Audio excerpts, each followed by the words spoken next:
Good morning, everybody. Your Excellency, former President of the Federal Republic of Nigeria, His Excellency and dear brother, President Jonathan Goodluck Jonathan,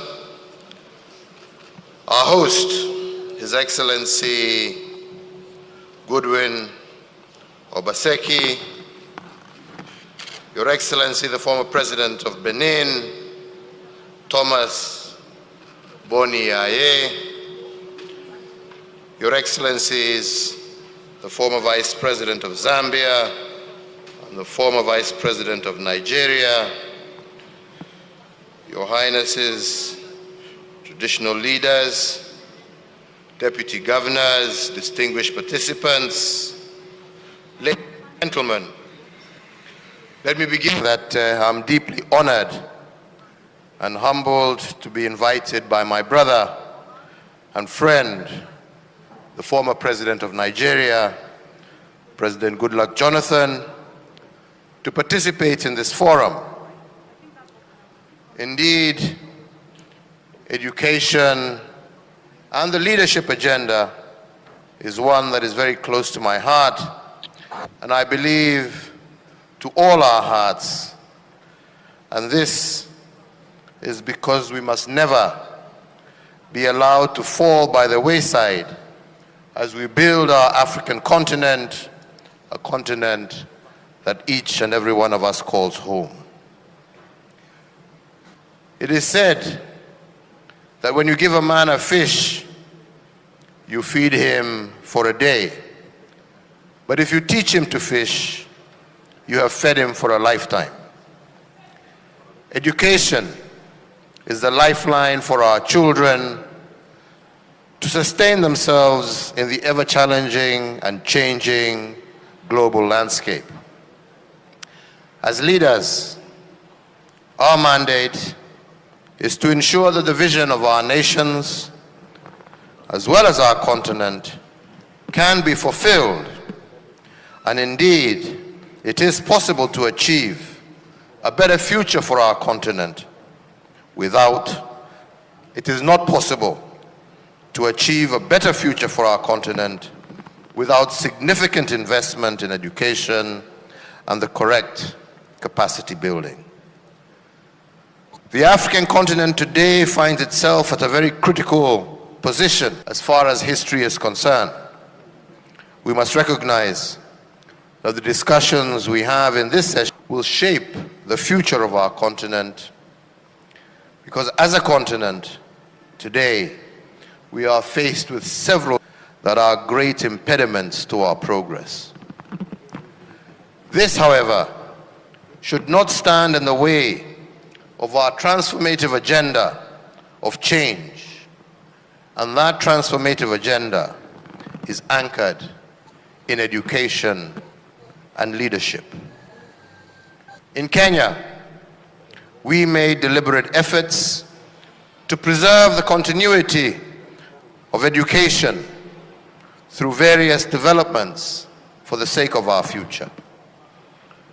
We continue to dedicate resources to stabilize remote regions, to build schools and post educators so that the literacy gap between urban and rural centers could be closed. We introduced free primary education so that no child would be left behind in the formative years of their development. During my tenure, my government intentionally set aside funds and heavily invested in education-based infrastructure.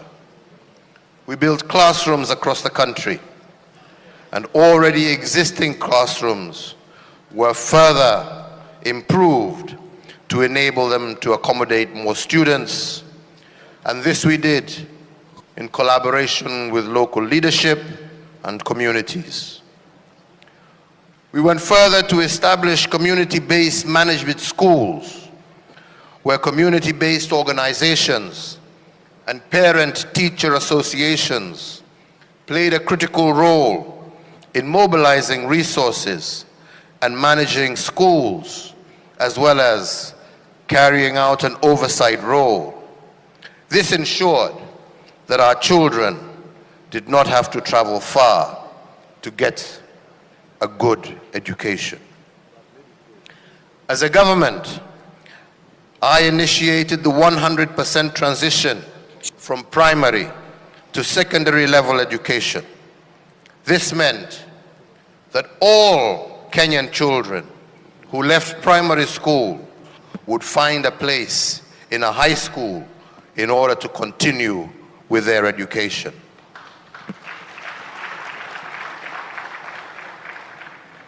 This program ensured that our children from across the country got equal exposure to learning opportunities regardless of their socio-economic background. To further even the playing field, we invested considerably in the digitization of the education sector. Digital literacy was a key priority for Kenya, to ensure that our children were not left out of the global village. ICT laboratories and centers were set up by government to enhance learning environments and digital literacy. Our vision and goal was to ensure that every Kenyan child had the same opportunity, and we embarked on a program to give all children an equal fighting chance in the fast-paced and ever-evolving global village. Our two projects involved re-energizing and refocusing of the education curriculum and improving digital literacy. This also led out to a multi-pronged rollout of ensuring that every single primary school in our republic was connected to the electric grid, and where the grid was not, was powered through solar and other such technology. To achieve this, and also to further enhance our digital program, every government-owned primary school student was to receive a tablet to breach the gap of digital literacy between urban students and children in rural areas. We went further to introduce the competency-based curriculum designed to equip our children with skills and to give them a hands-on approach in problem-solving techniques through assessments made in every stage of their learning. This curriculum ensures that the child's talent is identified and therefore nurtured, them with the opportunity to cast their nets wide when it comes to a selection of a profession.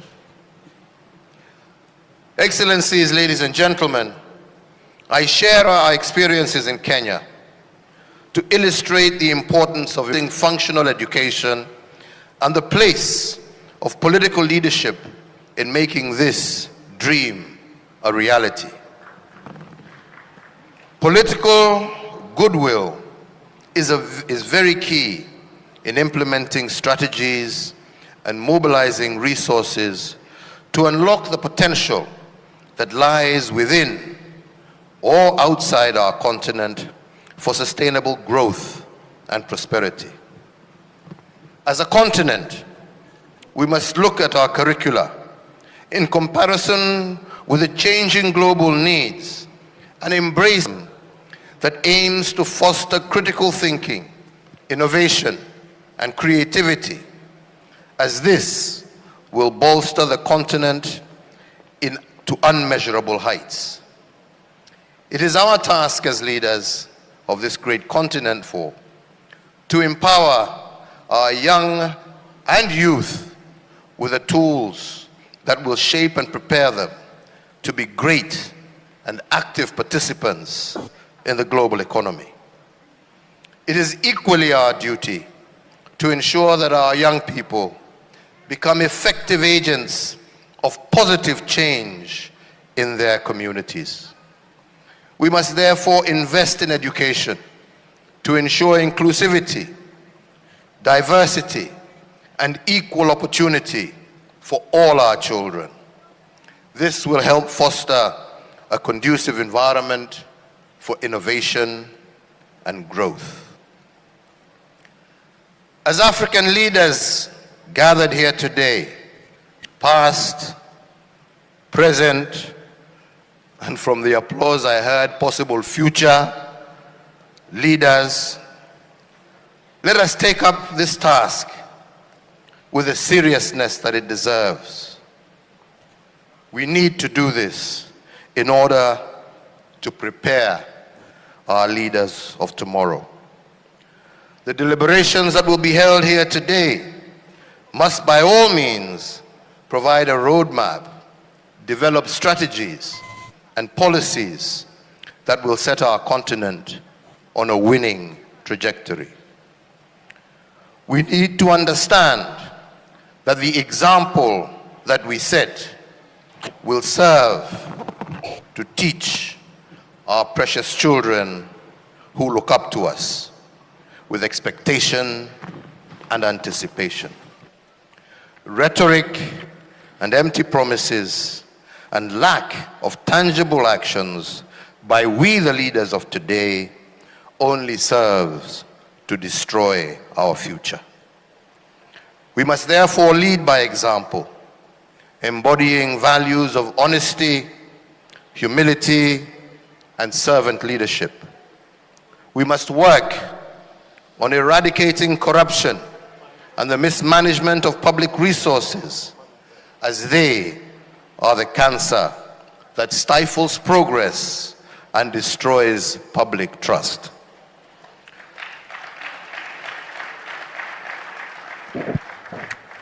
The composition of this audience today comprises highly educated men and women who have sought wisdom from a globe for the benefit of our beloved continent.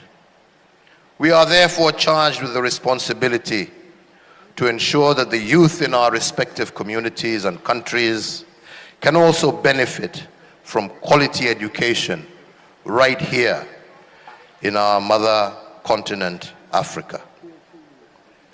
Let us acknowledge our challenges and find ways to do more and be more than just famous names, to be the great builders of Africa's future, and that can only be achieved if we invest in our education and we invest in our children, thereby in our future.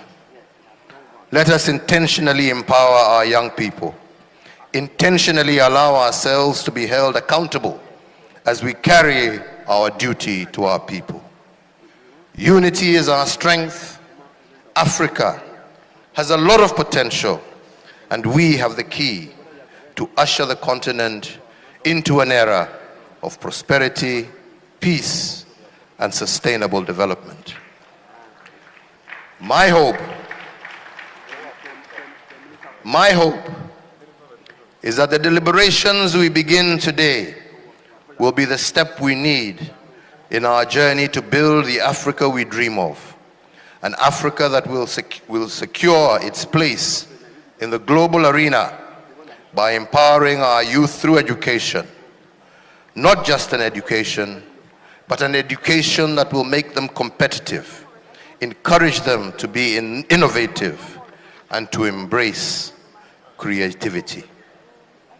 As I conclude, let me take this opportunity to congratulate the Governor of Edo State, His Excellency Godwin Obaseki. I congratulate you for the enormous strides that you and your government have taken to further the education of the children of Edo State. Well done to you and your team. Congratulations once again.